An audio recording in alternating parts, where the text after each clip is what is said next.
A kú déédé àsìkò yìí, kókó inú ìwé ìròyìn la mú wá fún yín láti inú àwọn ìwé ìròyìn ilẹ̀ Nàìjíríà. Orúkọ tèmi ni Ọmágbémisọ́lá Ọmọlọ́rọ̀mádé. Ìjọba àpapọ̀ ti bu ọwọ́ lu ìrànwọ́ owó ìlàjì fún owó iná mọ̀nàmọ́ná ní ilé ìwòsàn ìjọba káàkiri orílẹ̀-èdè. Mínísítà fún ìlera àti ìgbáyégbádùn Túnjí Aláùsá ni ó ṣe ìkéde yìí níbi tí ó ti ń ṣíṣọ lójú àwọn iṣẹ́ àkànṣe kan ní ilé ìwòsàn ìjọba Federal Neuropsychiatric Hospital àti National Eye Center ní Kaduna. Mínísítà ṣíṣọ lójú àwọn iṣẹ́ ìlera àti ti agbára ní Lawal Jafaru Issa Emergency Complex, ẹ̀rọ omi bọ́ọ̀hólù tó ń lo agbára oòrùn. Ó ní àwọn yóò ṣe àyípadà orúkọ Federal Neuropsychiatric Hospital sí Specialist Hospital láti lè mú ètò ìlera gbòòrò sí i.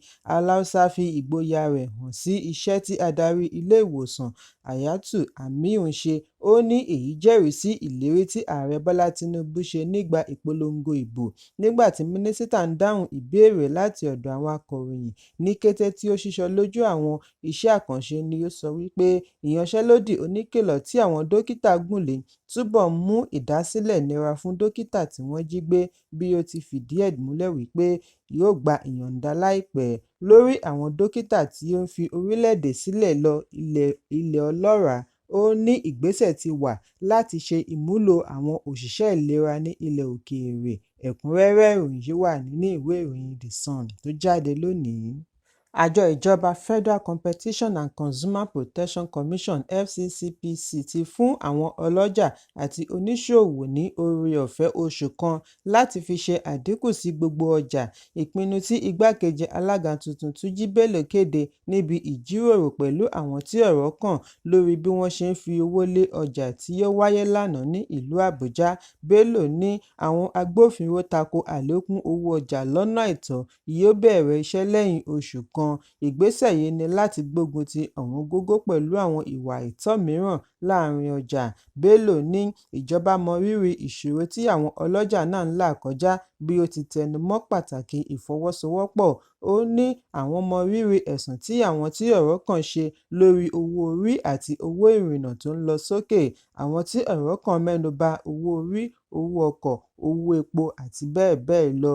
Lẹ́yìn ìpàdé ni wọ́n fẹnukò lórí àgbájọwọ́ láti ọ̀dọ̀ àwọn ọlọ́jà pẹ̀lú ìjọba láti gbógun ti ọ̀wọ́ngógó. Ẹ̀kúnrẹ́rẹ́ ìròyìn yìí wà nínú ìwé ìròyìn The Sun tó jáde lónìí. Ààrẹ ẹgbẹ́ òṣìṣẹ́ NLC Joe Ajaero ti padà sí olú iléeṣẹ́ NLC lẹ́yìn tí ó lọ jẹ́ ìpè ọlọ́pàá.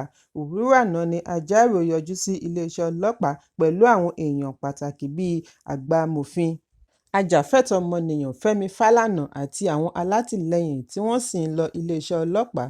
Nígbà tí ó ń bá àwọn akọ̀ròyìn sọ̀rọ̀, Ajaero tẹnu mọ́ pàtàkì iṣẹ́ ìríjú ẹgbẹ́ òṣìṣẹ́ tí ó ṣe àpẹẹrẹ iṣẹ́ ìlú tí ó yàtọ̀ sí ti ayé ológun. Ó ní ẹgbẹ́ òṣìṣẹ́ jẹ́ ọ̀kan gbòógì tí ó ń ṣe àtìlẹyìn fún orílẹ̀-èdè. Iṣẹ́ akíkanjú wọn kò yẹsẹ̀ láti ìgbà ológun. Gẹ́gẹ́ bí Ajaero ti ṣàlàyé, ó ní a ti lọ, a ti dé.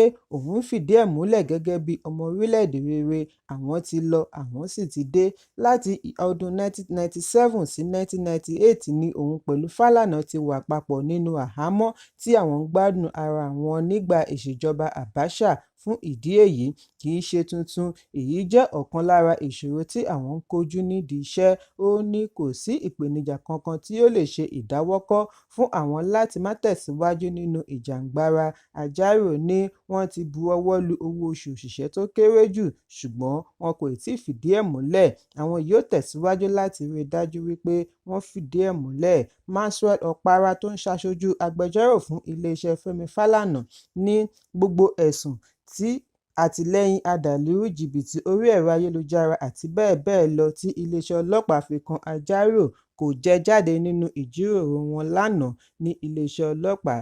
Ó ní ó ṣeé ṣe kí ó jẹ́ wípé ọlọ́pàá ṣe àṣìṣe pẹ̀lú àwọn ẹ̀sùn wọ̀nyí ni. Kókó ọ̀rọ̀ tí wọ́n béèrè ló ní í ṣe pẹ̀lú ayálégbé kan tí wọ́n jọ ń lo ilé kan náà pẹ̀lú iléeṣẹ́ àjọ òṣìṣẹ́. Ẹ̀kúnrẹ́rẹ́ ìròyìn yìí wà nínú ìwé ìròyìn Nigerian Tribune tó jáde lónìí. Òwúrọ̀ òní ni iná ṣẹ́yọ ní ilé-ìgbé fún àwọn òṣìṣẹ́ ìjọba ìpínlẹ̀ Èkó tí ó wà ní òpópónà Odùsànmi ní ìyànà ojúnà Wemco, ọgbà. Iná tí ó bẹ̀rẹ̀ láti aago 2:20 lóru ni ó ba ilé alájà méjì jẹ́, pàápàá jùlọ ilé oníyàrá méjì ní fíláàtì 5 tí ó wà lára Block 21. Ìwádìí àkọ́kọ́ láti ọ̀dọ̀ àjọ alámòójútó ìṣẹ̀lẹ̀ pàjáwìrì LASEMA ṣe àfihàn wípé iná yìí ṣẹ́yọ látara iná mọ̀nàmọ́ná tó gbá ara wọn electrical surge nínú yàrá àwọn ọmọdé tí ó jó yàrá yìí kanlẹ̀ pátápátá pẹ̀lú ohun ìní ẹgbẹ̀lẹ́gbẹ̀ mílíọ̀nù náírà tí ó bá ìṣẹ̀lẹ̀ lọ. Permanent Secretary fún àjọ LASEMA Dókítà Fẹ́mi Ọ̀sányìntólú ní ẹ̀ka Response Team, iléeṣẹ́ ọlọ́pàá àti iléeṣẹ́ panápaná tí wọ́n tètè súré dé ibi ìṣẹ̀lẹ̀ yìí ni kò jẹ́ kí iná ọ̀hún ríbi ràn mọ́ dé ibòmíràn. Kò sí ìṣòfò ẹ̀mí tàbí ìfarapa. Ẹ̀kúnrẹ́rẹ́ ìròyìn yìí wà nínú ìwé ìròyìn Nigerian Tribune tó jáde lónìí. Ikọ̀ ọlọ́pàá ìpínlẹ̀ Akwa Ibom ti ṣekú pa olórí ẹgbẹ́ ajínigbé Blim Marine Strike Force tí wọ́n ń pe orúkọ rẹ̀ ní Ubongefeng Achibong tí ìnagijẹ rẹ̀ ń jẹ́ Condiment. Agbẹnusọ ikọ̀ ọlọ́pàá ASP Timfon John ni ó ṣe àfihàn yìí nínú àtẹ̀jáde ní ìlú Uyo. Ó ṣàlàyé wípé wọ́n ṣekú pa afurasí yìí níbi ìfijúrinjú pẹ̀lú ìbọn ní ibi kọ́lọ́fín rẹ̀ tí ó wà ní abúlé Uyanga ní ìpínlẹ̀ Cross River, tí wọ́n sì rí ìbọn G3 rifle pẹ̀lú oríṣiríṣi ohun ìjà olóró gbà ní ọwọ́ rẹ̀. Àtẹ̀jáde náà ṣàlàyé wípé afurasí yìí ni ó jí adájọ́ ilé-ẹjọ́ gíga Joy Nwana gbé lẹ́yìn tí ó pa ọlọ́pàá rẹ̀ Inspector Thangood Edet ní ọdún 2023. Lára àwọn ìwà ìjínigbé mìíràn tí afurasí yìí ti kópa láti rí ìpànìyà tí wọ́n ṣekú pa aláṣẹ iléeṣẹ́ Sons Nigeria Limited, ìjínigbé aṣojú ilé ìtajà Ogun Jomel àti ìjínigbé aláṣẹ ilé ìtura Mingus Mr Brown. Wọ́n ti jọ̀wọ́ òkú afurasí yìí sí ibi ìgbókùúsí. Ìwádìí sì ń tẹ̀síwájú láti rí àwọn ọmọ ẹgbẹ́ rẹ̀ mú. Ẹ̀kúnrẹ́rẹ́ ìròyìn yìí wà nínú ìwé ìròyìn Punch tó jáde lónìí. Àjọ ọ̀tẹlẹ̀múyẹ́ DSS ti gba àṣẹ ilé-ẹjọ́ gíga ìlú Àbújá láti gbégidí àpò ìkówósí Ogun tí wọ́n tọpinpin dé ọ̀dọ̀ afurasí adàlúrú obìnrin Aisha Abdulkareem. Àpò ìkówósí yìí ni wọ́n ní ó wà ní ilé-ìfowópamọ́ 8 kí wọ́n gbégidí fún 60 ọjọ́ kí agbófinró lè rí ààyè ṣe ìwádìí lórí ẹ̀sùn ìwà adàlúrú tí wọ́n fi kan ẹni ní àpò ìkówósí. Adájọ́ Peter Lifu ni ó yọ̀ǹda ìwé àṣẹ lẹ́yìn ẹ̀sùn tí àjọ DSS pè sí ilé-ẹjọ́. Bákan náà ni wọ́n tọpinpin ẹ̀sùn adàlúrú dé ọ̀dọ̀ Yehusa Idris àti Abdullahi Babayo Umar tí wọ́n ti wà lákàtà àjọ DSS lẹ́yìn tí wọ́n fi ọwọ́ ṣìkún òfin mú wọn ní agbègbè ọ̀tọ̀ọ̀tọ̀. Àlàyé wọn ṣe àfihàn wípé àpò ìkówósí 5 ni ó wà pẹ̀lú Access Bank àti Money Point, 4 wà pẹ̀lú Opay, 2 ní UBA, nígbà tí ọ̀kọ̀ọ̀kan wà pẹ̀lú GTB, First Bank àti MCMB. Bí ó tilẹ̀ jẹ́ wípé 300 ọjọ́ ni àjọ DSS kọ́kọ́ béèrè fún ìwádìí kí adájọ́ tó yọ̀ǹda 60 ọjọ́ pẹ̀lú ìkìlọ̀ wípé kí wọ́n jáfáfá pẹ̀lú ìwádìí wọn.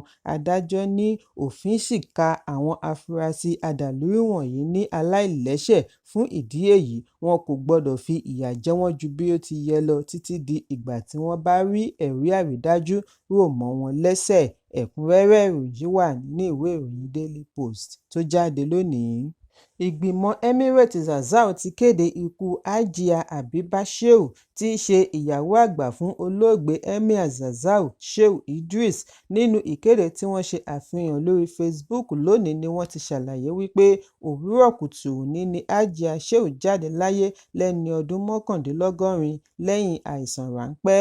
Ètò ìsìnkú yóò wáyé lónìí yìí kan náà lẹ́yìn ìsìn Jumat ní ààfin Emir ìlú Zaria. Kí Ọlọ́run tẹ́ sáfẹ́fẹ́ rere. Ẹ̀kúnrẹ́rẹ́ ìròyìn yìí wà nínú ìwé ìròyìn Daily Post tó jáde lónìí. Àwọn agbébọn tí wọ́n fura wípé wọ́n jẹ́ ọmọ ẹgbẹ́ Boko Haram ti ṣekú pa àwọn akẹ́kọ̀ọ́ iléèwé Faudiya ní ìjọba ìbílẹ̀ Gidam, ìpínlẹ̀ Yobe. Iléèwé Faudiya jẹ́ iléèwé Islamic Movement lórílẹ̀-èdè Nàìjíríà, ẹ̀ka Shiite. Gẹ́gẹ́ bí ìwádìí ṣe jábọ̀, wọ́n ní àwọn agbébọn yìí ya wọ Hausari quarters láàrin aago 4:16 mọ́júmọ́ òwúrọ̀ òní ọjọ́ Ẹtì nígbà tí àwọn akẹ́kọ̀ọ́ yìí ń sùn lọ́wọ́. Wọ́n ní wọ́n kó wọn jáde kí wọ́n tó yìnbọn pa wọ́n. Ìpòrúurú ọkàn ti bẹ́ sílẹ̀ lẹ́yìn ìjàmbá yìí. Ìbẹ̀rùbojo ti bẹ́ sílẹ̀ láàrin ìlú. Ọ̀kan lára ikọ̀ fìjìláńtè sọ fún akọ̀ròyìn wípé 3 nínú àwọn akẹ́kọ̀ọ́ yìí di olóògbé nígbà tí ẹnìkan nínú wọn fi ara pa. Agbẹnusọ ọlọ́pàá ìpínlẹ̀ Yobe DSP Dungus Abdulkareem fìdí ìṣẹ̀lẹ̀ yìí múlẹ̀ ṣùgbọ́n kò ṣàlàyé lé e lórí fún akọ̀ròyìn. Ẹ̀kúnrẹ́rẹ́ ìròyìn yìí wà nínú ìwé ìròyìn Daily Trust tó jáde lónìí. Ẹgbẹ́ agbábọ́ọ̀lù Italian Napoli Club àti Saudi Al Ahly Club ti ṣe àdéhùn láti fi ẹlẹ́sẹ̀ ayò Victor Osimhen ránṣẹ́ sí Arab club gẹ́gẹ́ bí ọ̀rọ̀ ọ̀jọ̀gbọ́n lórí ètò eré bọ́ọ̀lù Fabrizio Romano. Gbogbo owó tí ó ná wọn jẹ́ 75 sí 80 million euro.